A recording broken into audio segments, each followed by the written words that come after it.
अस्सलाम वालेकुम पश्तूनो अफगानियों। मैं बड़ा अक के तुहाडे नाल मुखातब हो रहा। मैनू ये दसो कि शादी करना हर बंदे का एक जाती और निजी मामला है। जे मलाला कर ली एक पंजाबी नाल शादी तो तुहानू की तकलीफ हो गई? उन्होंने नहीं पसंद आया कोई पठान, जब जाती मामला बच्ची का उन्हें कर ली, तुहानू की मतलब तकलीफ होगी? इतने गंदे उहदे बारे तुसीं गल्लां कर रहे हो। एक कोई वालिए अफगानी वालिए अफगान के नाम नाल आई दी है। इस कदर उस दियां गल्लां कीतियां कि मैं इत्थे वीडियो च बयान नहीं कर सकता। मैं पंजाबी हाँ, मेरी गैरत गवारा नहीं कर सकती कि मैं वो गल्लां बयान करा। नाले मलाला ना हुण पंजाब की इज्जत है, तो मेहरबानी करके ना अपनी जबान बंद रखो।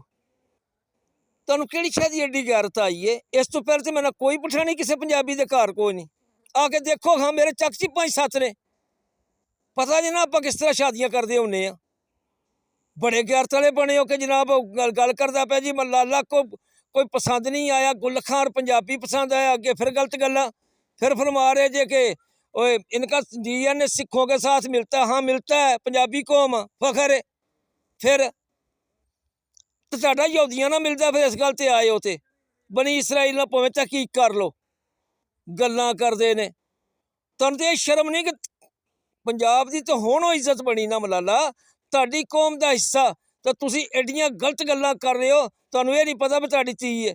एड्डे गंदे कमेंट मैं तो सोच भी नहीं सकता कि इस कदर की गल करोगे।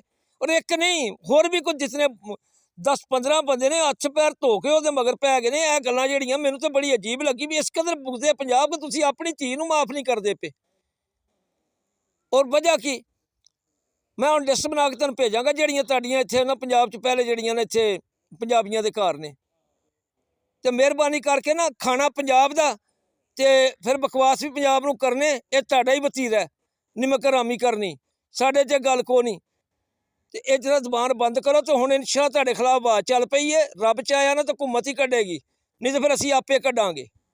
रहन तुहानू नहीं देना इत्थे, ते मेरा वादा रहा तुहाडे नाल, तुहानू इत्थे असीं रहन नहीं देना। पक्की पीढ़ी गल है, सानू पता तुहाडा तुसीं जो कुछ करते रहो तो जो कुछ करोगे।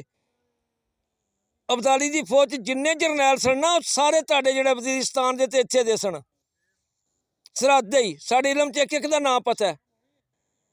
तुसीं तो कौम जिहड़ी अपनी धी नूं माफ़ नहीं करते पे। मलाला की तुहानू आखिया?